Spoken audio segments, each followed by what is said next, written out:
जय श्री राम दोस्तों। अभिमन्यु जब सुभद्रा के गर्भ में थे तभी चक्रव्यूह को भेदना सीख गए थे, लेकिन बाद में उन्होंने चक्रव्यूह से बाहर निकलने की शिक्षा कभी नहीं ली। अभिमन्यु के चक्रव्यूह में जाने के बाद उन्हें चारों ओर से घेर लिया गया।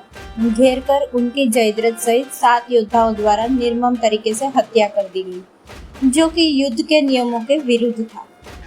कहते हैं कि श्री कृष्ण यही चाहते थे। तब नियम एक बार पक्ष तोड़ देता है तो दूसरे पक्ष को भी इसे तोड़ने का मौका मिलता है। आइए जानते हैं चक्रव्यूह क्या होता है। युद्ध को लड़ने के लिए पक्ष या विपक्ष अपने हिसाब से व्यूह रचना करता था। व्यूह रचना का अर्थ है कि किस तरह सैनिकों को सामने खड़ा किया जाए। आसमान से देखने पर यह व्यूह रचना दिखाई देती है। जैसे क्रॉस व्यू है तो आसमान से देखने पर क्रॉस पक्षी की तरह सैनिक खड़े हुए दिखाई देंगे। इसी तरह चक्रव्यूह को आसमान से देखने पर एक घूमते हुए चक्र के समान सैन्य रचना दिखाई देती है। इस चक्रव्यूह को देखने पर इसमें अंदर जाने का रास्ता तो नजर आता है, लेकिन बाहर निकलने का रास्ता नजर नहीं आता। यह तो कोई बहुत ध्यान से देखे तो ही संभव होता है, लेकिन इसके लिए आपको आकाश से देखना होगा। यदि देख भी ले तो यह चक्रव्यूह तो घूमता ही रहता है। कहते हैं कि चक्रव्यूह की रचना द्रोण ने की थी। इस व्यू को एक घूमते हुए चक्के की शक्ल में बनाया जाता था। जैसे आपने स्पाइरल को घूमते हुए देखा होगा। कोई भी नया योद्धा इस व्यू के खुले हुए हिस्से में घुसकर वार करता है या किसी एक सैनिक को मारकर अंदर घुस जाता है। यह समय क्षण भर का होता है, क्योंकि मारे गए सैनिक की जगह तुरंत ही दूसरा सैनिक ले लेता है। अर्थात योद्धा के मरने पर चक्रव्यूह में उसके बगल वाला योद्धा उसका स्थान ले लेगा, क्योंकि सैनिकों की पहली कतार घूमती रहती है। जब कोई अभिमन्यु जैसा योद्धा व्यूह की तीसरी कतार में पहुंच जाता है, तब उसके बाहर निकलने के रास्ते बंद हो जाते हैं। यदि वह पीछे मुड़कर देखेगा तो पता चलेगा कि पीछे तो सैनिकों की कतारबद्ध फौज खड़ी है। व्यूह के घुस जाने के बाद अब योद्धा चौथे स्तर के बलिष्ठ योद्धाओं के सामने खुद को खड़ा पाता है। इस चक्रव्यूह में योद्धा लगातार लड़ते हुए अंदर की ओर बढ़ता जाएगा और थकता भी जाएगा, लेकिन जैसे जैसे वो अंदर जाता जाएगा, अंदर के जिन योद्धाओं से उसका सामना होगा वो थके हुए नहीं होंगे। ऊपर से वे पहले वाले योद्धाओं से ज्यादा शक्तिशाली व ज्यादा अभ्यस्त भी होंगे। शारीरिक और मानसिक रूप से थके हुए योद्धा के लिए एक बार अंदर फंस जाने पर जीतना या बाहर निकलना कठिन हो जाता है। अभिमन्यु के साथ यही हुआ होगा। आइए जानते हैं कैसे फंसे अभिमन्यु चक्रव्यूह में। कोई भी योद्धा व्यूह की दीवार तोड़कर अंदर जाने के लिए सामने वाले योद्धा को मारकर अंदर जाने का प्रयास करेगा, लेकिन वह तभी अंदर जा पाएगा जबकि मारे गए योद्धा की जगह कोई दूसरा योद्धा न आ पाए।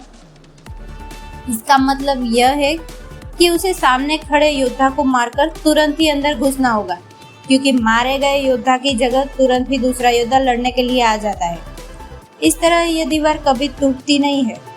दीवार को तोड़ने के लिए ठीक सामने वाले योद्धा को मारकर अंदर के योद्धा को मारते हुए अंदर घुसना होता है, लेकिन नया या अनभिज्ञ योद्धा अगल बगल के योद्धाओं से ही लड़ने लग जाता है।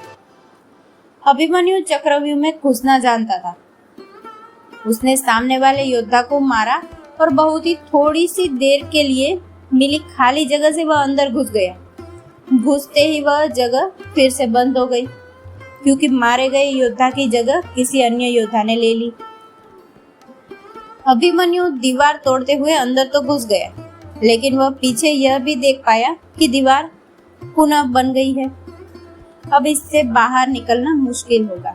वह दीवार पहले की अपेक्षा और मजबूत होती है।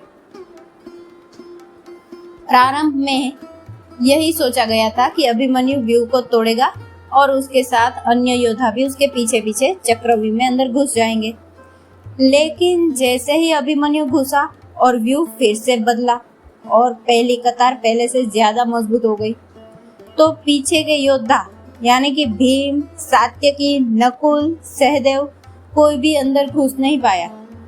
जैसा कि महाभारत में द्रोणाचार्य भी कहते हैं कि लगभग एक ही साथ दो योद्धाओं को मार गिराने के लिए बहुत कुशल धनुर्धर चाहिए। युद्ध में शामिल योद्धाओं में अभिमन्यु के स्तर के धनुर्धर 2-4 ही थे।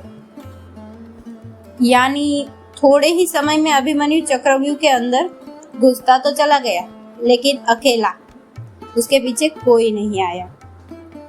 जैसे जैसे अभिमन्यु चक्रव्यूह के सेंटर में पहुंचते गए, वैसे वैसे वहां खड़े योद्धाओं का घनत्व और योद्धाओं का कौशल उन्हें बढ़ा हुआ मिला, क्योंकि वे सभी योद्धा युद्ध नहीं कर रहे थे, बस खड़े थे, जबकि अभिमन्यु युद्ध करता हुआ सेंटर में पहुंचता है।